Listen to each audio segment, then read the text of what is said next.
மக்களை இன்றைக்கி நாம் சின்னஸ் அப்படின்ற வேம்பயர் படத்தை பற்றி தான் பார்க்க போகிறோம். அதாவது இரத்த காட்டறியை பிடிக்கிறவங்களுக்கு இந்த படம் கண்டிப்பாக பிடிக்கும். ஸோ ஸ்கிப் பண்ணாமல் பாருங்கள்.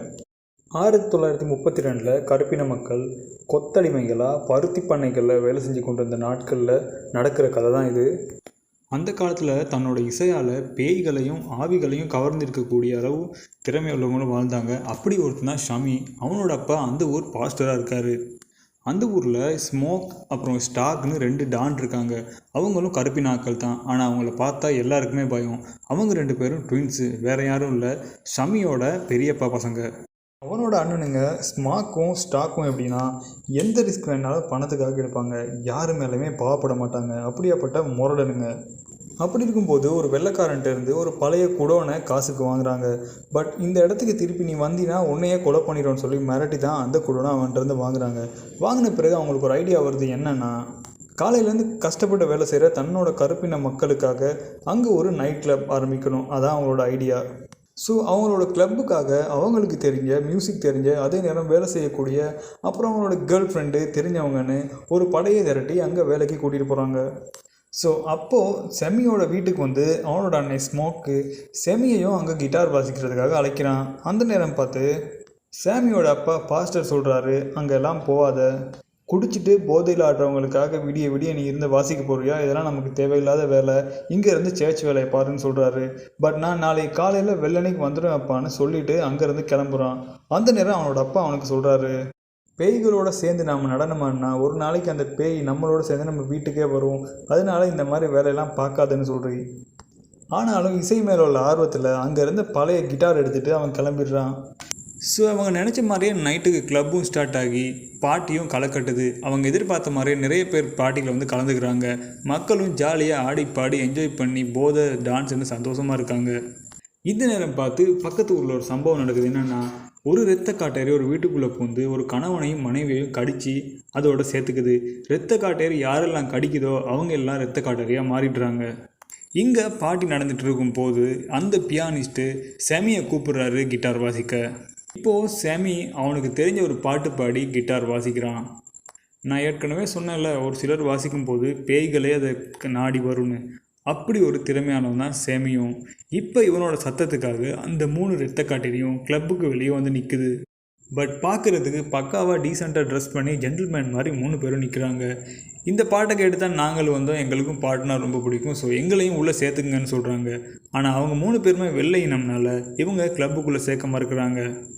பட் சில பேர் அவங்கள உள்ளே சேர்த்துங்கன்னு சொல்கிறாங்க. ஆனாலும் ஸ்மோக்குக்கு அவங்க நடவடிக்கையோட ஒரு சந்தேகம் வருது. ஒருவேளை அவங்க திருடனாக இருப்பாங்களோ அப்படின்னு.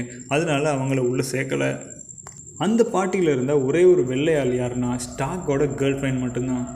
இப்போ பார்ட்டி கொஞ்சம் லேட்டாகவும் ஸ்டாக்கோட கேர்ள் ஃப்ரெண்ட் பார்ட்டியிலேருந்து வெளியே போகிறா. ஸோ வெளியே காத்துட்டு இருந்த 3 இரத்த காட்டேரியும் அவளோட கதைச்சி அவளை மயக்கி அவளையும் கடித்து காட்டேரியாக மாற்றிடுது. இப்போது ஸ்டாக்கோட கேர்ள் ஃப்ரெண்ட் வெளியே இருந்து கேஷுவலாக போகிற மாதிரி திரும்பவும் பார்ட்டிக்குள்ளே போகிறா. அங்கே போய் ஸ்டாக்கை தனியாக சந்தித்து பேசணும்னு சொல்லி ரூமுக்குள்ளே கூட்டிகிட்டு போய் அவனை கடிச்சிட்றா. பட் ரூமை எதேச்சியாக ஸ்டாக்கோட அண்ணன் ஸ்மோக் திறந்து பார்க்குறான். அந்த நேரம் பார்த்து அவனோட கழுத்தில் கடிச்சிட்டு இருக்கிறத பார்த்து ஷாக் ஆகி இவளை ஷூட் பண்ணுறான். ஆனாலும் எழும்பி அங்கேருந்து வெளியே ஓடிடுறா. அப்போ தான் இவங்களுக்கு இதோட சீரியஸ்னஸ் புரியுது. இப்போ கிளப்பை ஃபுல்லாக எல்லாம் மூடிடுறாங்க. அதே நேரம் ஸ்டாக் இருந்த ரூமையும் லொக் பண்ணிடுறாங்க. காட்டேரியா மாறுறதுக்கு முன்னுக்கு அவனை தூக்கி வெளியே போடணும்னு எவ்வளோ சொல்லியும் ஸ்மாக்கு அவனை வெளியே எடுக்க விடலை. ஆனாலும் காக்கள்லாம் சேர்ந்து ரூமை லாக் பண்ணி வச்சிடுறாங்க. கொஞ்ச நேரத்தில் செத்து போன ஸ்டாக்கு கதவை தட்டி ரூமை திறக்க சொல்கிறான். அப்புறமா அவன் கதவை உடச்சிக்கிட்டு அங்கேருந்து வெளியே ஓடிடுறான். நள்ளிரவு ஆக காட்டேரியா மாறின எல்லாமே அந்த கிளப்பை சுற்றி கூடி இவங்களையும் அவங்களோட சேர்த்துக்க சொல்கிறாங்க. அதாவது காட்டேரியா மாற சொல்கிறாங்க.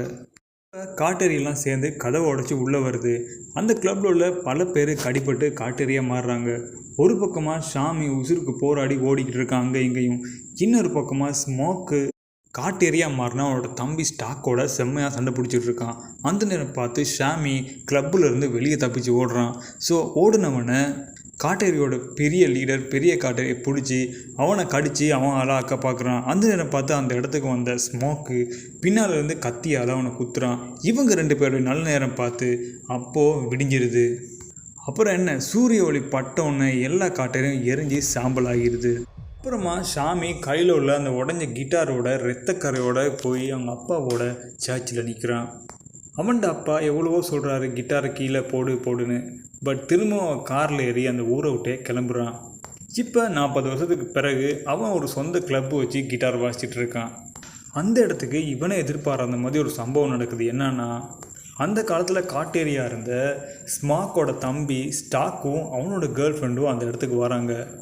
அப்போ இவன் சொல்கிறான், நீங்கள் மட்டும் எப்படி உசுரோடு இருக்கீங்கன்னு. அப்போ தான் அவன் சொல்கிறான், கடைசியாக சண்டை நடந்துகிட்டு இருக்கும்போது காட்டேரியான ஸ்டாக்கு அவனோட அண்ணன் ஸ்மாக்குக்கு ஒரு ப்ராமிஸ் பண்ணியிருப்பான். என்னன்னா, யாரையும் அவன் இனிமேல் கடிக்க மாட்டேன்னு. ஸோ அதுக்காக அவனோட அண்ணன் அவனை மன்னிச்சு விட்டுறான்.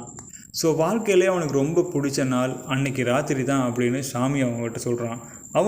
அவனுக்கும் அதான் பிடிக்கும்னு சொல்லிட்டு அந்த 2 காட்டேரியும் அங்கேருந்து கிளம்பிடுது.